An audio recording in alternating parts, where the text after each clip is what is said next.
Welcome on into Ohio Sports Zone. It's fest season here at Ohio, and Savannah Joe Dorsey's throwing a party on the mound. Yeah, later this episode we got football, track and field, and men's baseball coming right on up here on Ohio Sports Zone.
I'm Bobby Levine alongside Mitchell Lyons. We want to give a huge shout out to, huge shout out for the new intro we had here. Great job from Mariah Lung, and that was awesome. I loved it. We're going to hop into the golf here, where Peyton White was honored Male Scholar Athlete of the Week with a 3.65 GPA. This past weekend, the Bobcats finished 12th place at the Kings Mill at Williamsport, Virginia. The Bobcats shot a plus 47 on the golf course, not too good. They shot a plus 18 on the final round on Tuesday. Penn State won the whole thing at shooting -4. Peyton White finished the best for the Bobcats, 7th place at plus 3. Not only is Peyton White performing in the classroom, but he's also on the golf course. Great job, Peyton. Sophomore Grant Ingle had his best round as a Bobcat. On Sunday, he finished with a 68, which is a -2. Great job, Grant. Ohio will be on the NYX Hoosier Invitational in Bloomington, Indiana this weekend. On to the women's golf course, where they finished 13th out of 26 teams at the Michigan State Spring Circus Challenge hosted by Morehead State. They shot a plus 63 for the whole tournament. Leading the way, as she's done all year long, is Haley Herenowicz. She was fantastic again, finished 13th. She shot a plus 9 on 3 days. I did that in about 3 holes, so great job, Haley. Senior Angela Codine performed well from 26. The problem was, though, they had 2 players that placed 110th or worse. Got to improve that as you're starting to head into state qualifying. Absolutely. Hopefully they move forward and hit the ball straighter than we can on the golf course. Moving into track and field, the Bobcats racked up 15 top 10 finishes this past weekend. Ashley Billheimer won the javelin throw. She also did a great job there. Chandra Chuckler finished in the 3rd for the 100-meter with 14 seconds. Jennifer Flockler won the women's developmental 800. Tessa Weingold finished in the 1500 first place. And the Bobcats return next week to Ohio Cherry Blossom Invitational, so good luck to them. 2 events here in Athens. Go support them. 15 top 10s is great. To the Walter Fieldhouse, where our football team had their annual pro day. Guys, Javon Johnson, Ian Wells, Daz Patterson, Mike McQueen, even kicker Josiah Yazdani were among the 13 Bobcats to work out for scouts. The visible ones were scouts from Cincinnati, Pittsburgh, and New England. They were visible there. I look for Mike McQueen and Ian Wells to get drafted for Ohio. A fun fact, Mike McQueen is getting a workout with the Tennessee Titans this coming week, so hopefully he improves and possibly can get drafted for the Bobcats. Good luck to Mike. We really wish him luck. Heading into this past year, Ohio returned 18 starters. I mentioned what they lost, and they lose Javon Johnson, who, by the way, at his pro day said he'd love to work or play for the Cleveland Browns, but he'd play anywhere. Ian Wells said Dallas, but again, they'd both be willing to play for anywhere. But you lose all these guys. How do you replace them? It's going to be tough. I talked to Nick Gibbons earlier this week, and he said the offensive line is going to be huge. They have 7 healthy guys coming back this year, and the biggest key is going to be the quarterback play. J.D. Sprague has to stay healthy for the Bobcats moving forward. On paper, you have a great lineup of wide receivers and running backs with A.J. Olette and Sebastian Smith at wide receiver. So hopefully they can stay healthy with J.D. Sprague. they could have a very, very nice run here, especially playing Tennessee early on. Could make some fireworks in the top 25. You lose 3 offensive linemen that started this year. It's going to be tough to keep him, but they recruited a lot of linemen coming in. They had 5 linemen coming in. You look for them hopefully to develop and grow. You got some easy games to start. You have a game against Kansas. Hopefully they can pick up some wins early, head into MAC play. Absolutely. The first game of the season is September 3rd when they face Texas State, the other Bobcats. So good luck to them moving forward. We're going to take a quick commercial break. When we come back, we've got softball.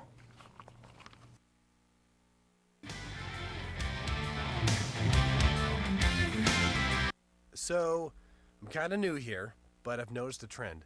My human does this funny thing where she goes around and gets all my toys, and then she hides them in that basket by the door. But it's always the same basket, and it's always in the same place. And then she acts so surprised when I find them, but, she's putting them in the same basket. Again.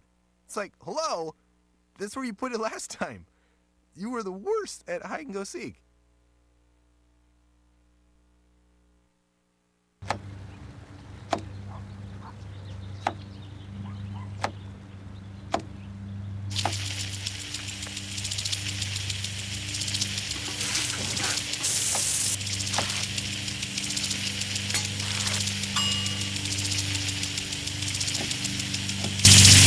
Clean kitchen surfaces, utensils, and hands with soapy water. 1 in 6 Americans will get sick from food poisoning this year. Keep your family safer. Check your steps at foodsafety.gov.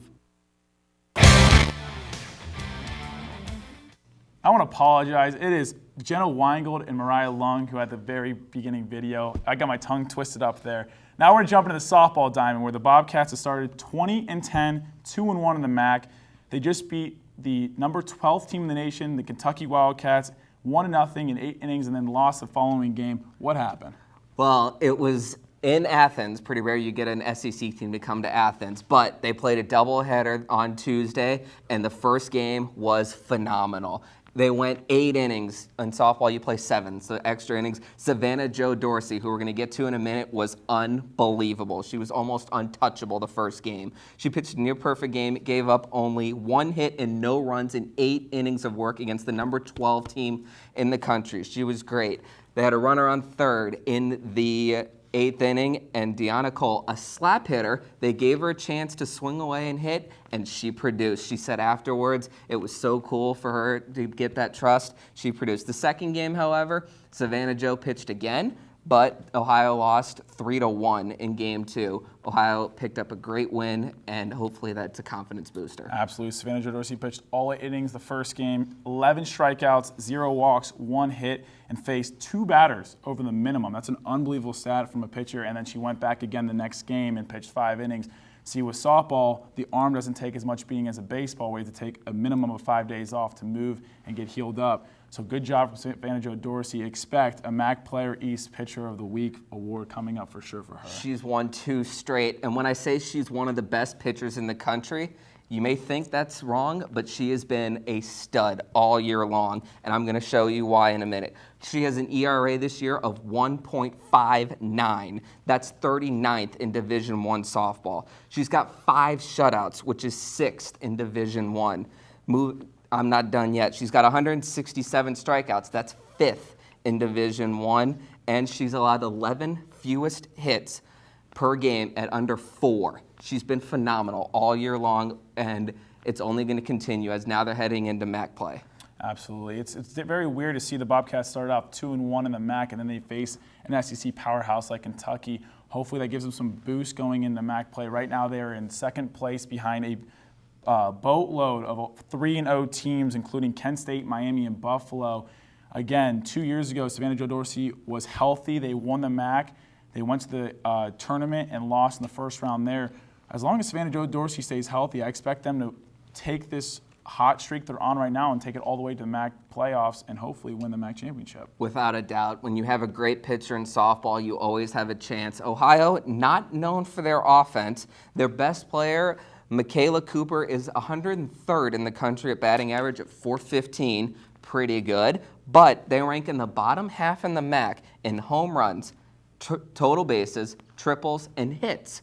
So you look for the offense. It's not quite where the pitching is, but they have one of the best defenses in the MAC. They've got one of the best pitchers in the country. You don't really need to score runs. And Ohio steals a lot of bases. Taylor Saxon is top 25 in the country in stolen bases as well. Well, they play the small ball game for sure. As you saw the game when they beat Kentucky, you saw Morgan Gino got on base, and then Michaela Dorsey stole a base and got over with a sacrifice. So, I mean, you don't need the power. Obviously, baseball, you would like to see home runs, but softball, you get on, get them over, and get them in. It's very, very easy to win games, and the wins can pile up if you got a pitcher shutting out a team very, very good as Savannah Jo Dorsey is. You don't really need to score. A lot of softball games are won 2-1, 1-0, or really low scoring. So you just get a few runners on, you steal a base, bunt them to third, sacrifice fly, they're in, you're up 1-0, and you only have one hit. So you don't need to score a lot of runs. Obviously, you'd love to have a bunch of home run hitters, but you steal a couple bases, play the small ball. Ohio's doing it great because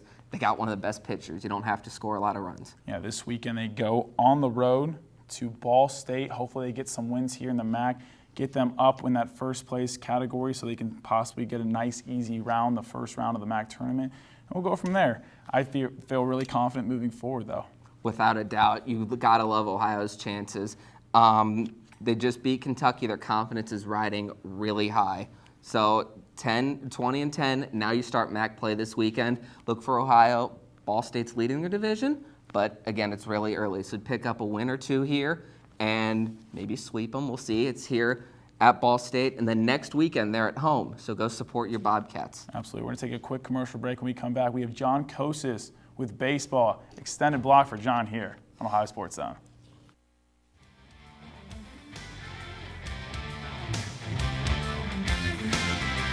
So, I'm kind of new here, but I've noticed a trend. My human does this funny thing where she goes around and gets all my toys, and then she hides them in that basket by the door. But it's always the same basket, and it's always in the same place. And then she acts so surprised when I find them, but, she's putting them in the same basket. Again. It's like, hello? That's where you put it last time. You were the worst at hide and go seek.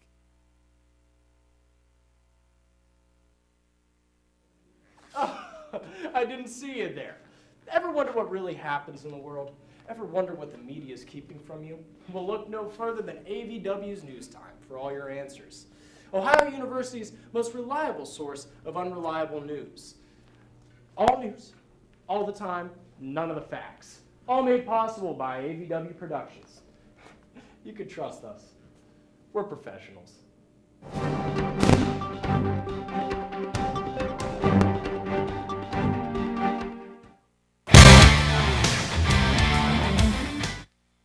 Welcome back to Ohio Sports Zone. We're joined with John Kosis, and we're going to head and talk about the baseball team. John, a lot of games coming up or have been played we get to talk about. They lost to Northern Illinois in a 3-game series. Northern Illinois took 2 out of 3, and then on Tuesday they lost to Ohio State 6-3. John, you just look at the offense. Northern Illinois team that you come in, they had an ERA team over 8. Ohio managed to score just 5 runs in the whole series.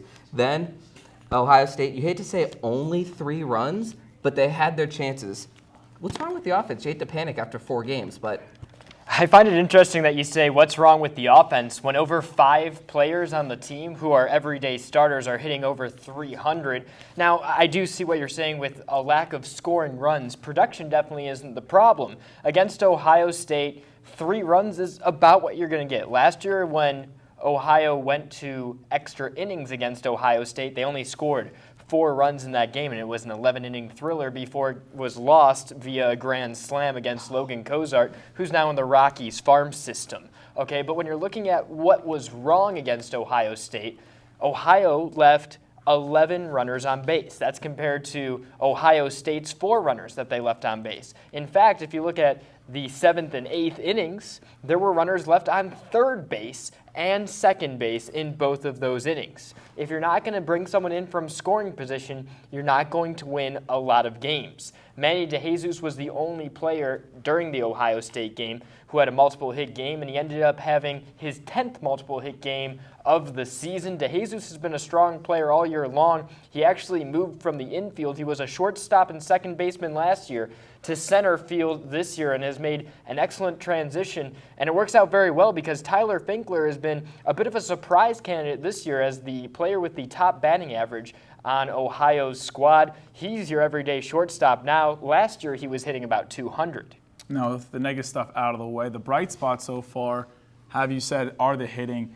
What else has been the bright spots for the Bobcats? Well, a senior third baseman, John Adrian, has been very exciting to watch. John Adrian has 5 home runs this year with 21 RBIs. He's displaying the pop in his bat, and you saw it a little bit against NIU. He hit one of his home runs and had 3 RBIs in that series.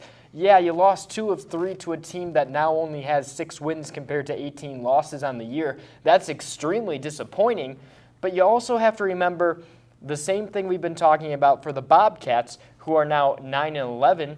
The Bobcats were playing a lot of teams from the South. You don't expect the Bobcats to be above 500 against guys that can play all year long. Northern Illinois is the same way.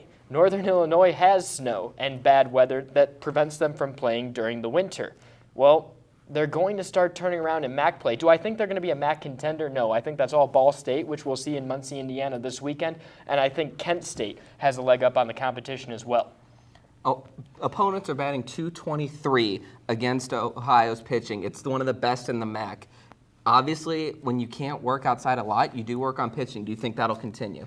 I think the pitching's actually been the poor spot for this Ohio team, particularly bullpen pitching, because in the last 7 games, out of all of those losses, 3 have been after the 7th inning when they had a lead. You can't relinquish a lead that you're bringing in with your setup guy or your closer. That's what those guys are brought in to do. And Jake Rowan has been excellent all year, but he is one of those losses in the last 7 games because he gave up 3 runs in a loss in just 1 inning. And again, I'm not saying that he's a poor pitcher. He's actually the closer. He's been the best pitcher for this Ohio team this year, but he came on the mound once again after Ohio started charging back. They had all the momentum against Ohio State. It was 4-3 in the 9th, and after a ball went off of Tony Giannini's glove in right field, you saw 2 or 3 runs come in, and that's why it ended up being a 6-3 loss rather than a competition in the bottom of the 9th.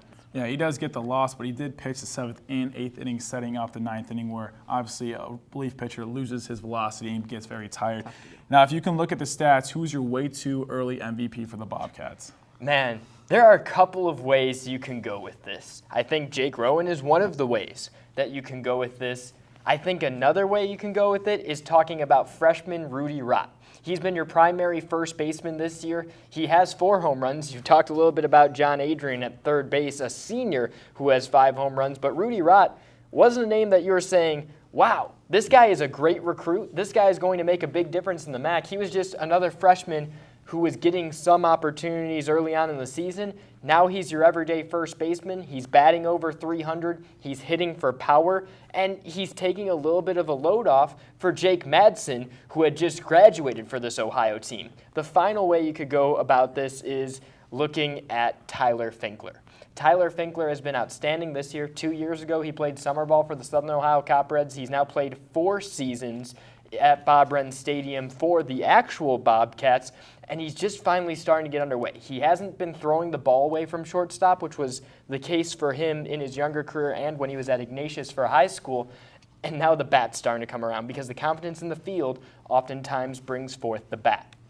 Ohio's only 1-2 in MAC play, but you have a lot of MAC play coming up. This weekend they're at Ball State, then they have Buffalo. John, talk about the Ball State series. Tough rotation coming. Yeah, I think the Ball State rotation is not only one of the top rotations in the MAC, but it could be in contention for one of the top rotations in college baseball right now, particularly amongst the mid-majors. You have Brendan Durfus, who has a .286 ERA. He's 3-1, and here's the kicker. He has only allowed 7 extra base hits in 28 1/3 innings pitched. if you can't get multiple bases off the guy, it's really hard to bring someone else in unless he's got a walk problem. And guess what? He's allowed less than 10 walks this entire season. He's controlling who he's letting on the base pass, and it doesn't matter how dominant your stuff is. If people aren't getting on the base, you don't have to worry about it. The next guy who will pitch against Ohio is Zach Plesac. He's got 32 strikeouts in 29 innings. And finally, you have Kevin Martin, who has a 3.62 ERA. That doesn't sound awesome, but he's your Sunday starter. That's a guy that's typically at about 4.5 for the ERA. You cannot go wrong with this Ball State rotation. Thank you, John. Great stuff as always. We're going to take a quick commercial break. When we come back, we're going to try to play the redemption percentage game with Alex Utano.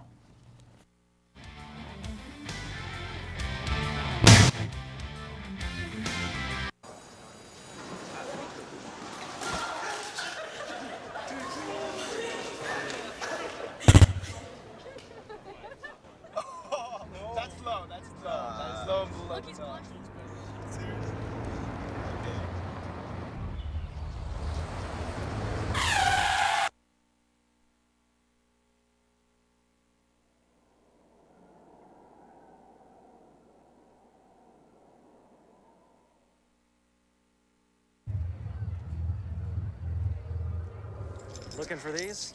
You drive buzzed. It could be one very expensive ride. First, you gotta make bail. Then pay me to get your car back.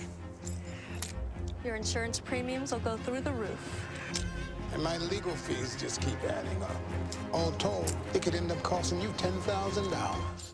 Nothing kills a buzz like getting pulled over for buzz driving, because buzz driving is drunk driving. Toucan Sam. What's it take to get some hunky construction equipment up in here, huh? I hope you're joking. I think we need to follow the advice of Jesus and get down, girl. Go ahead, get down. Please state your name and the role you're auditioning for. Hi, my name is Christopher Walken. What if it is Loch Ness Monster? I mean, I got some shopping to do with Whole Foods, so I'll join them.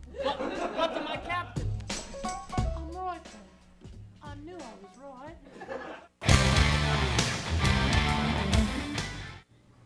Hello, I'm Alex Utano. Welcome back to Ohio Sports, and we're going to play another episode of the percentage game. This is a question game where I'll ask our lovely anchors, Mitchell and Bobby, a question, and they're going to give me their percentage on the likelihood, and then I choose which one, my biased opinion on which one is actually right. So let's reignite this rivalry. The first question, the percentage that Savannah Jo Dorsey wins the MAC Player of the Year.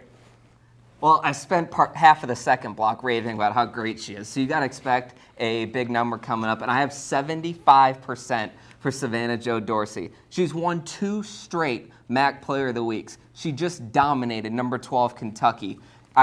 She's probably going to win it for a 3rd straight week. She's been great all year long. I mentioned she's top 5 in strikeouts, shutouts. She's been great all year long, one of the best pitchers not only in the MAC, but the country. 75%. Right now, it'd be a crime if she didn't get it. I'm going to go along with that. I'm going to say 80%. Why? Because that Kentucky game. The only reason why I don't have a higher percentage is because she has the arm issue lingering. If she does get hurt right now, there's going to be a 0% chance that she can win it. So I'm going to say 80%, saying that she stays healthy the whole year, and that number will rise. I'm going to have to go with Bobby on this one, 80%. And I like the point that you bring up. This will only stand if she's healthy, because she's had a fantastic year, over 160 strikeouts, a 159 ERA, and as Mitchell said, she's just been having a fantastic year, but she has had injury issues in the past, so if those come back up to bite her, things could be different, but for right now, we're going to go point to Bobby, his first lead ever in the percentage game. Question number 2, what is the percentage that a Bobcat gets drafted in this year's NFL draft at any point? I'm going to stay high on this one as well and say 95%. Big Mike McQueen has a try with the Tennessee Titans, and Nick Gibbons said they are drooling over this kid. His performance at the Pro Day this past week was incredible, they said. So I'm going to stay high at 95, and good luck to Mike McQueen. That'd be great to see another Bobcat on Sundays. I'm high again, not as high as Bobby, but I have 70%. You never know with the draft. It's a total crapshoot. One team could love a guy, one team could hate a guy. It just doesn't. I think Ian Wells and Mike McQueen have a pretty good chance of getting drafted, But with this process, you never know. They're mid-round or late-round projections. Javon Johnson has a chance as well, but you just don't know because teams evaluate guys at such different positions. That's a good point you bring up, and for that, I'm going to award Mitchell the game-tying point. I like both answers because there is a good chance they're drafted, but you just never know with the NFL draft. Yes, you have the likes of defensive back Ian Wells or offensive lineman Mike McQueen who have been getting looks at this pro day. You never know who's going to go from the Bobcats. I remember being surprised a couple years ago when TJ Carey went, and he's making a name for himself in the NFL. I do think there's a good chance, but I think 70% is a fair percentage to give. Now, for the third question, what is the percentage that next year either the men or women's basketball team will make the NCAA national title game? Well, first off, Alex, when you go to evaluate this, remember his history when talking about men's basketball. Ooh. Just remember that. But I have 80% for basketball, and I think the men have a phenomenal chance. All year long, Saul Phillips has said how next year was the target year. He believes that he thought next year was the year, and they almost did it this year. They finished second in the MAC. They lost to Ball State, and Ball State had to hit 14 threes to beat them. That's not their game. So they could have done it this year. Ohio returns MAC Player of the Year, Antonio Campbell.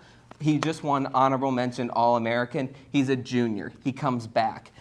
Jordan Dardis set the Ohio record for three-point percentage. He was a freshman. He comes back. Jerron Simmons arguably was better than what DJ Cooper ever was. He broke DJ Cooper's record for assist. His weakness is three-point shooting percentage. He shot 41% this year. He's back. He was a sophomore. Ohio was a young team, and they return everyone coming back. So I look for 80% because now they're going to grow. They have another year together. I think the men have a great shot, and the women were phenomenal too.